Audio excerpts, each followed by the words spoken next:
Bhandari. I'm a business transformation coach, serial entrepreneur and investor. And today I'm going to talk on the dark secrets of Ola that made them such a massive brand. This video is especially for all the aspiring entrepreneurs and small and medium business owners who want to know how to build a massive brand and how to combat competition.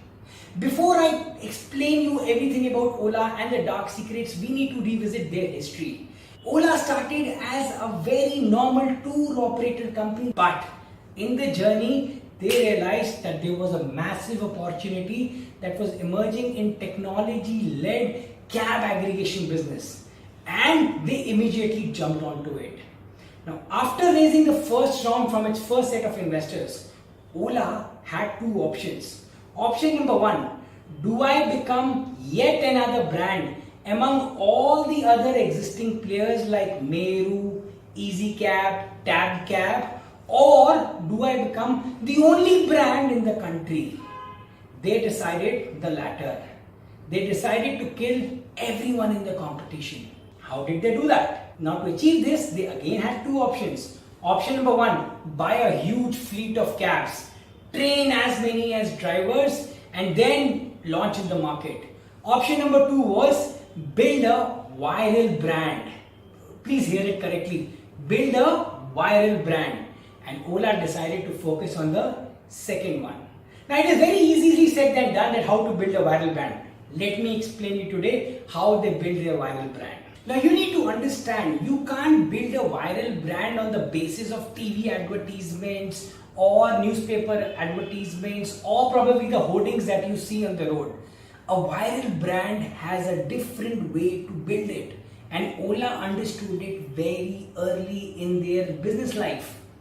Ola knew that if they have to become a viral brand, customers have to become their brand ambassadors. The vendors means the driver partners have to become their brand ambassadors, and they immediately started focusing only on that.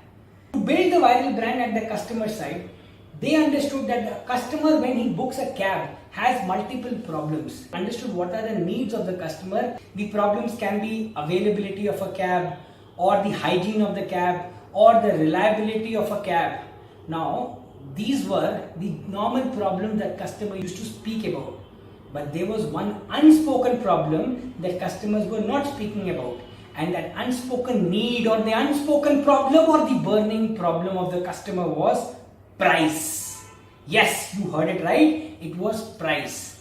They decided to give not discounts to the customers. Come on, what am I saying? Not the discounts to the customers. They decided to give shocking price to the customer.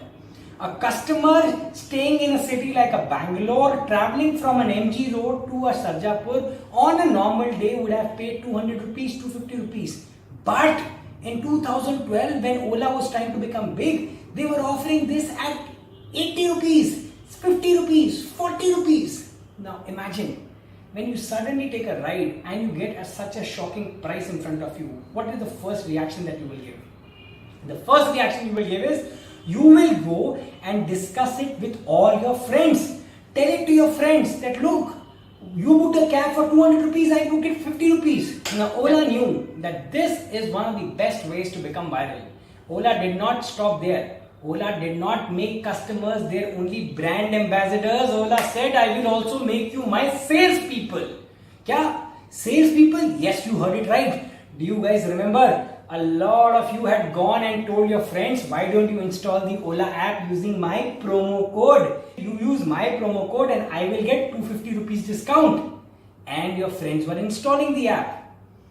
This became a big, massive viral.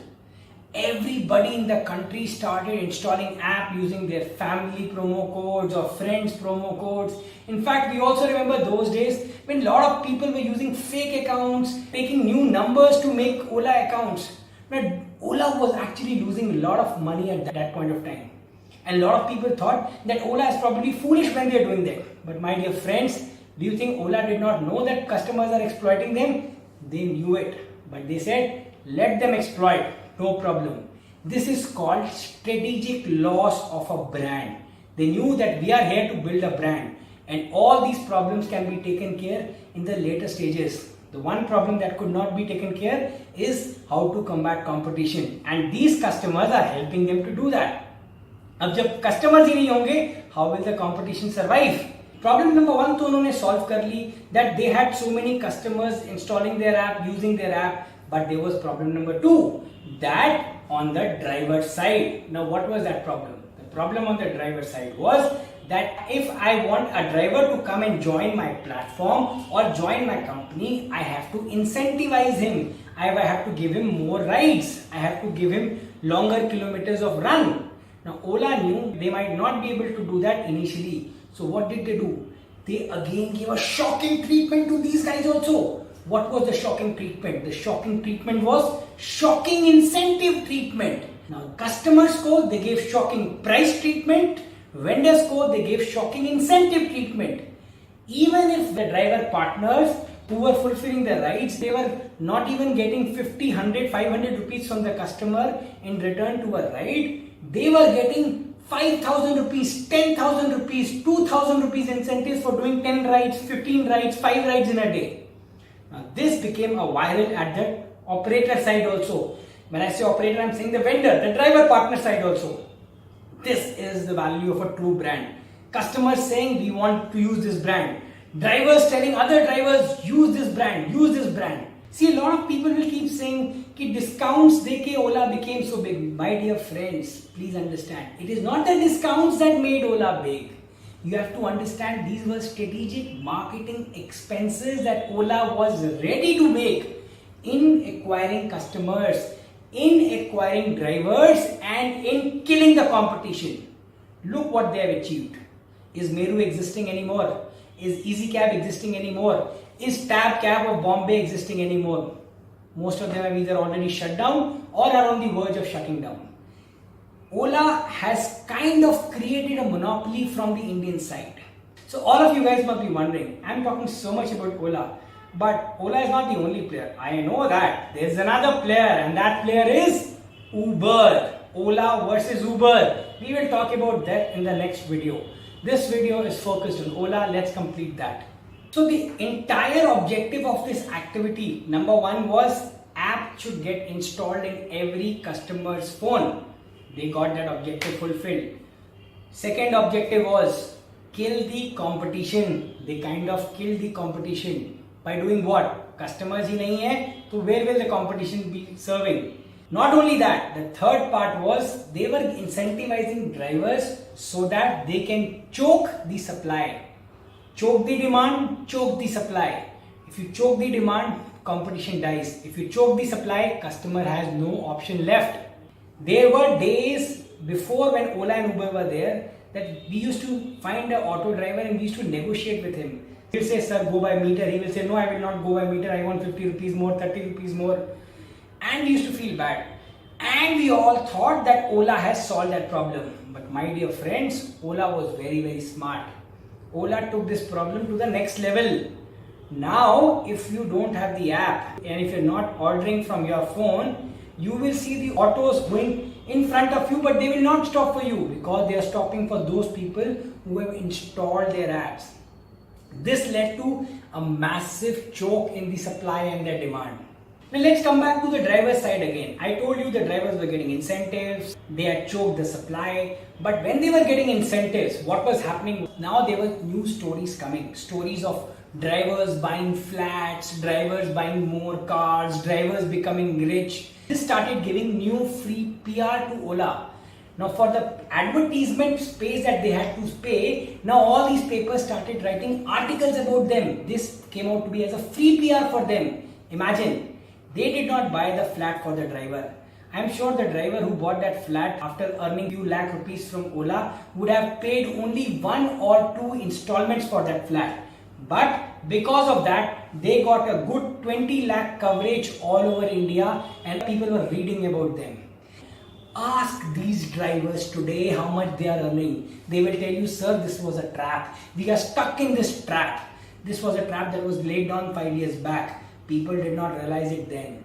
Today, customers will not have any other choice left. There's only one more competition, Uber left. the days are not far when either Ola or Uber might buy one among them. And if that happens, that's going to be bad for the economy. Why? Because they're not government driven, they're not government run, they're private companies, and they will create a monopoly in the market, which is a terrible thing to happen. Now, we must congratulate Ola and its founders to the journey they have brought it so far.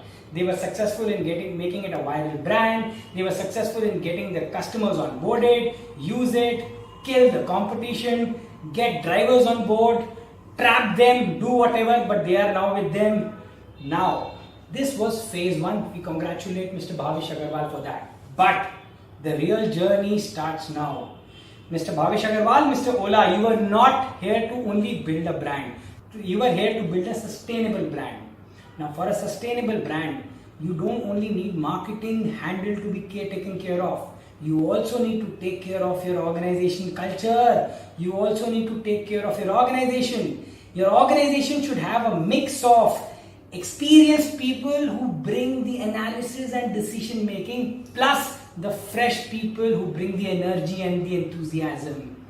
Unfortunately, Ola so far has not demonstrated a strong foot in this. Rajiv Bansal of Infosys left Infosys and joined Ola. Oh my goodness, there was so much of talks that happened when Rajiv did that. Ex-CFO of Infosys joins Ola. But he's no longer with Ola. Within few months, he left the organization and moved ahead. Now that makes me ask, why did Rajiv leave? Did Rajiv not find this company attractive enough to stay on? I'm sure the equity options given to him must have been great. This brings out a larger question for them. The larger question is on the organizational culture. The first problem that we discussed was on the organization culture. Now the second problem that Bhavish currently has is to protect his own stake in his own company. Yes, you heard it right. His own stake in his own company that he founded in 2010. In their mad rush of raising so much capital, now they've come down to a single digit stake in their own company.